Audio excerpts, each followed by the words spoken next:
Iran just exposed Israel's hidden move to drag NATO into America's endless war. Okay, guys, let me ask you something right at the top before we get into anything else. It's July 28, 2026, 5 months ago, 5 months.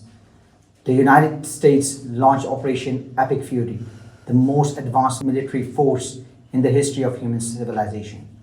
2 aircraft carriers, strike groups, 60,000 troops deployed across the region, more than 6,000 targets struck across the entire campaign, bunker-busting bombs designed specifically to penetrate the kinds of reinforced underground facilities that Iran spent 2 decades building.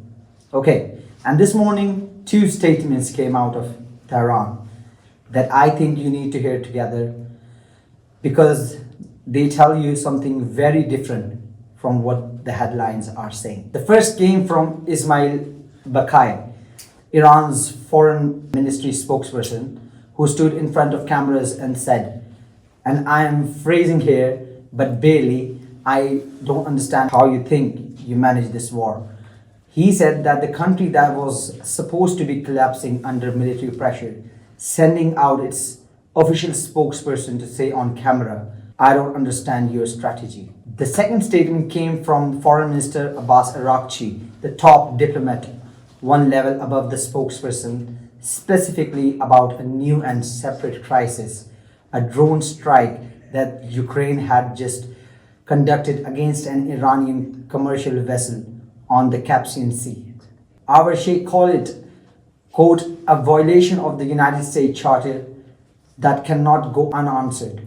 Okay, 2 statements, 2 different officials, 2 different crises, both happening on the same day. Now hold on to that because it matters. 5 months, 210 days, more than 6,000 targets struck, 60,000 troops, 2 aircraft carriers, hundreds of billions of dollars, and Iran is opening new fronts. Now you have 2 options when you look at this. Option 1, you dismiss it as propaganda. You say, of course, they are going to talk tough. That's what they do. Option 2, you actually stop and ask a question that nobody on cable news is willing to ask out loud. What if they're right? That's what we're doing today. And I promise you, by the end of this video, you are going to see something that most analysts, most journalists, most foreign policy commentators are completely missing. Not because the information isn't available. It is available. It's in the public record. But they're looking at 6 separate stories when they should be looking at 1 story. Okay, so let's talk about what's actually happening. All right, let me give you the framework first because that is how I want you to think about everything we discussed. Okay, I teach my students every semester. This every semester. Every geopolitical situation is essentially a game. And to understand a game, you need 3 things. You need to know who the players are. You need to know what the rules are. And most importantly, you need to know what the incentives are because incentives tells you what people will actually do as opposed to do what they're going to do.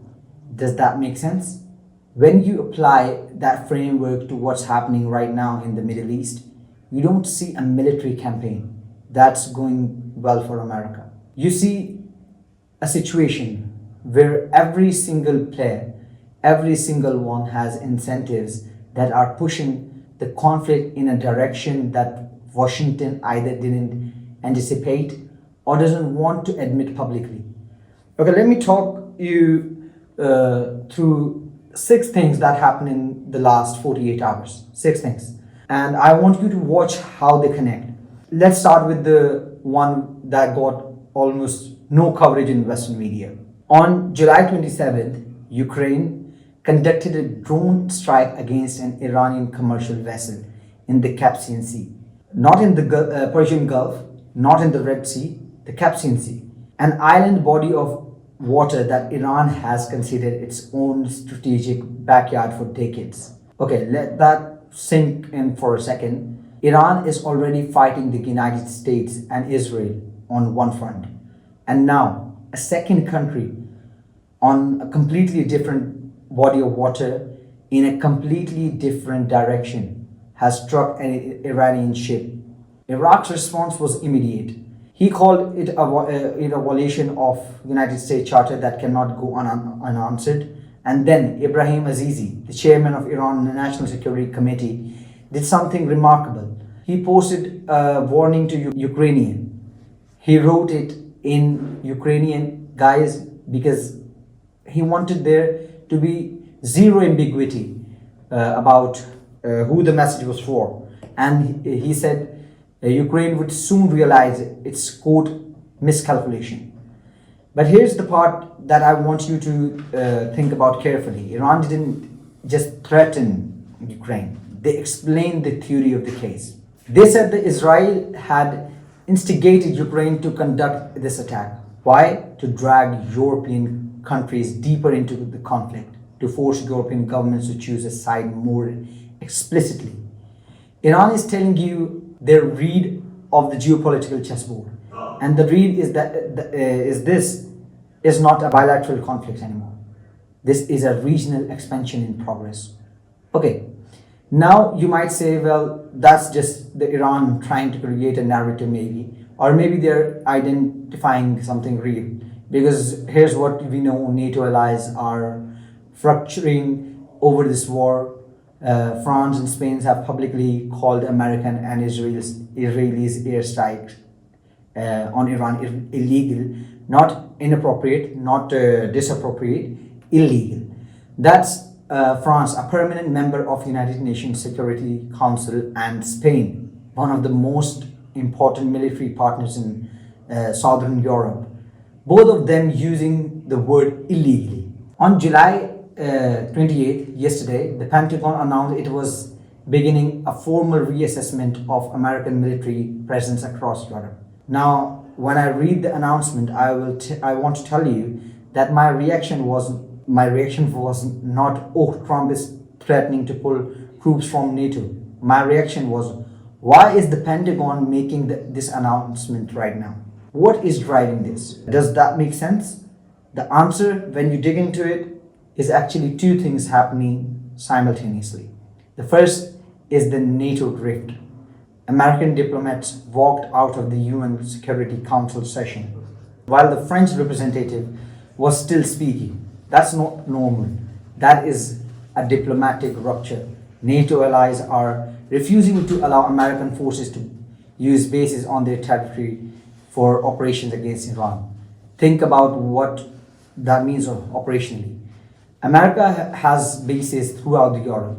If those bases can't be used to support operations in the Middle East, that is significant logistic constraint.